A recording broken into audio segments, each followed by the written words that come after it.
Jarvis Butts, you are the monster in this whole picture. She did deserve love from her parents and everyone who was in her life. She was ignored, she was neglected, and you took complete advantage of that. She wanted someone to love her, and she will never know what that feels like. I pray for the healing of all the victims and the young girls and possibly boys who have come into contact with you.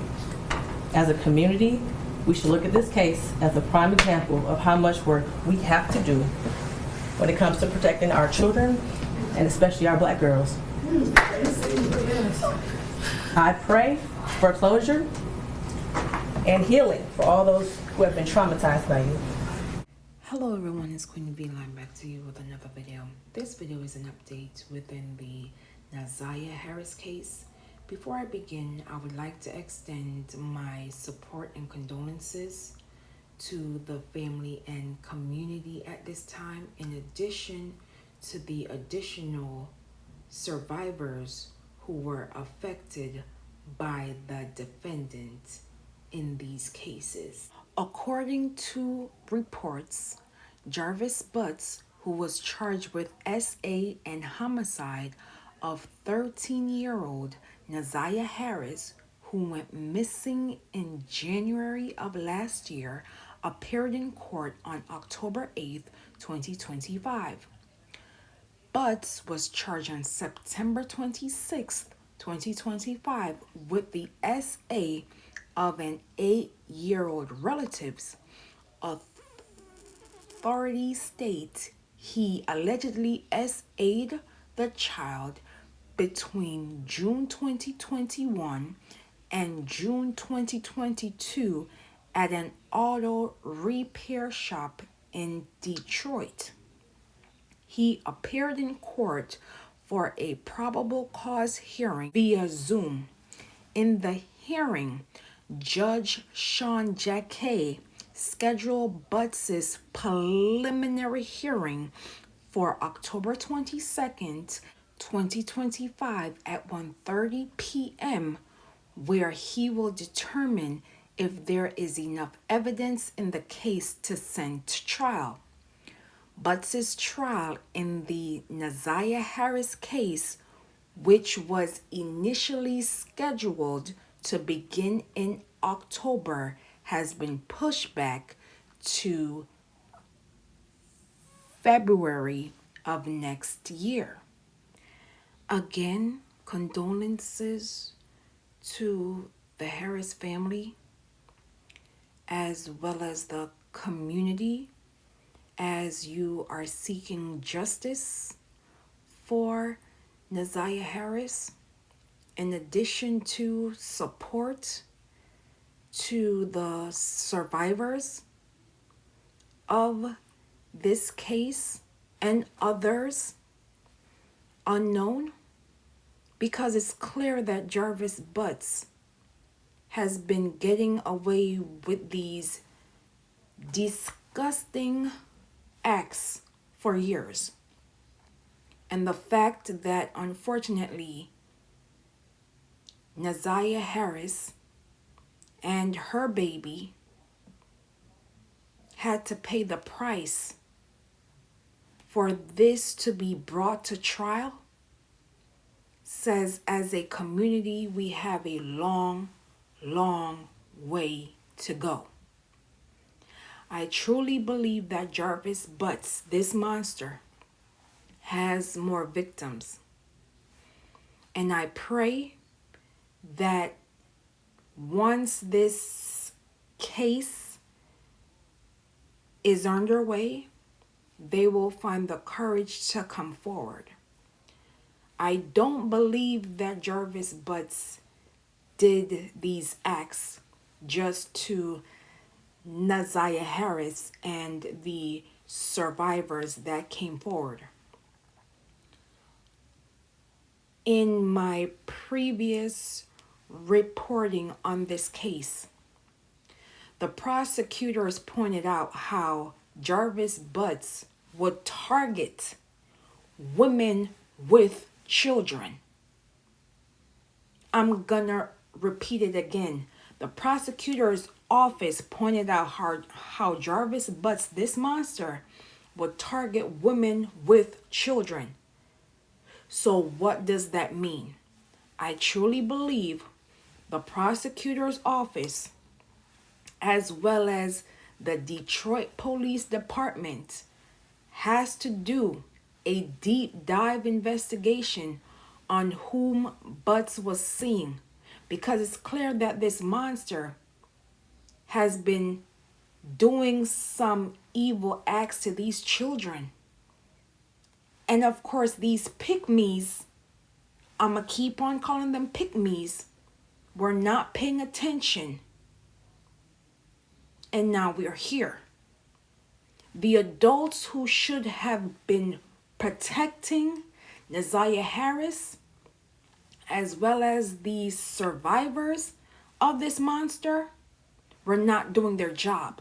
It's clear. So I need the prosecutor's office to also open an investigation on Ziyah Harris's grandmother and auntie as well. Because it's clear that as the woman of the house, as the elder, and as the mother figure within the household, they were not doing their jobs.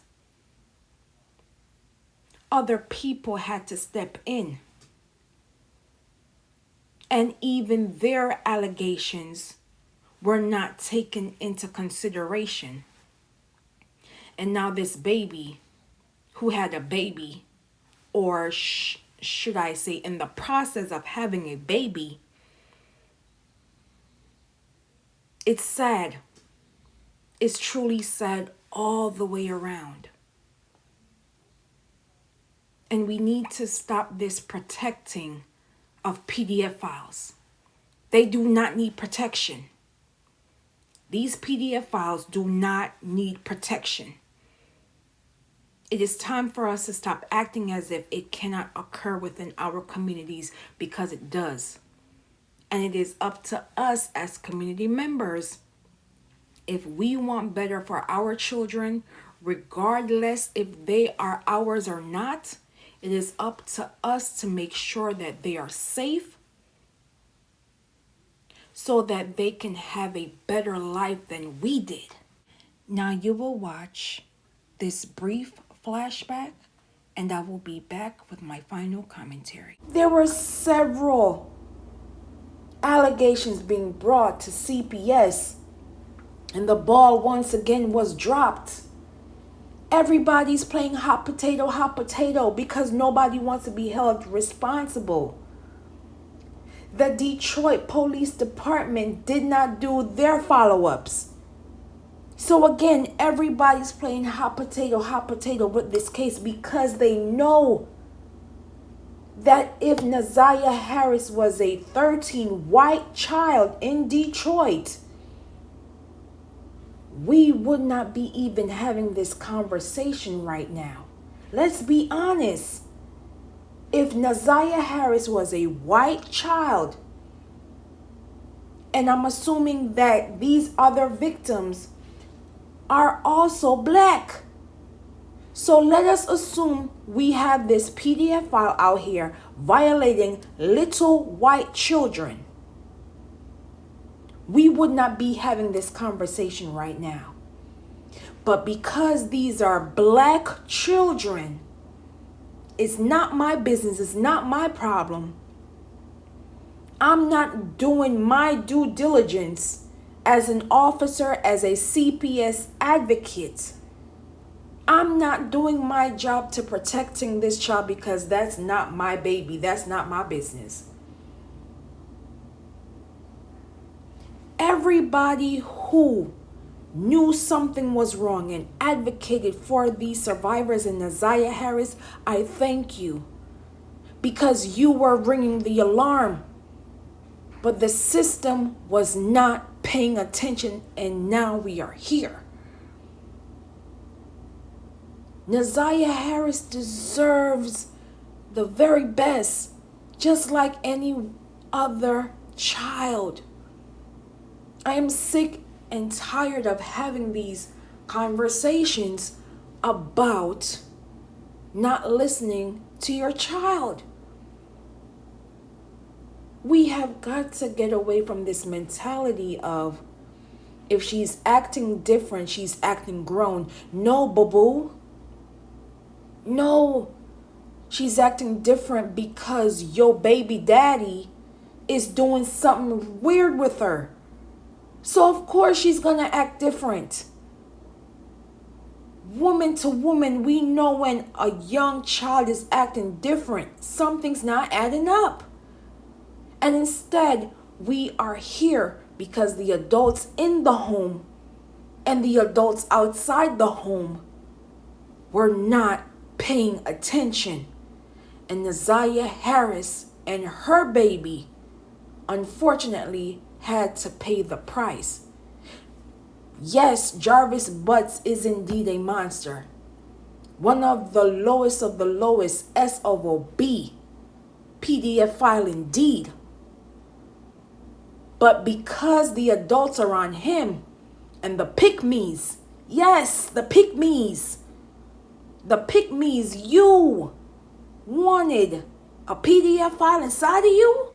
Again, it is up to us as the adults to having these uneasy conversations with our babies. And we must act accordingly when these allegations arise and not look the other way. According to the Black and Missing Inc. organization, in 2023, an estimated 224,706 persons of color were reported missing. Of that group, 162,755 persons were under the age of 18. Yet, missing minority children are grossly underreported in the news.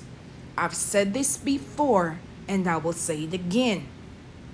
We have to treat missing persons cases as if it is a criminal case, because every second, every minute, every hour, every day, every week, every month is critical to the return of said missing person.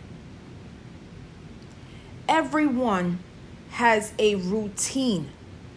Everyone has places to go and people to see. And if that person is not at their regular location, something must have occurred. And we cannot dismiss it, especially when that missing person is a minor. And it is up to us as the general public to be mindful of the disinformation, misinformation, aka lying, as it does affect the ongoing investigation. We must be mindful because it does impact the ongoing case. I will leave in the comments and description below for organizations and hotlines as it pertains to missing persons, in addition to organizations and hotlines as it pertains to child mistreatment and neglect. And as always, find our people. Protect Black children, known and unknown. Say their names. Say her name, Ziyah Harris. Justice for Ziyah Harris. And as always, please be safe out here. And I will see you in the next video.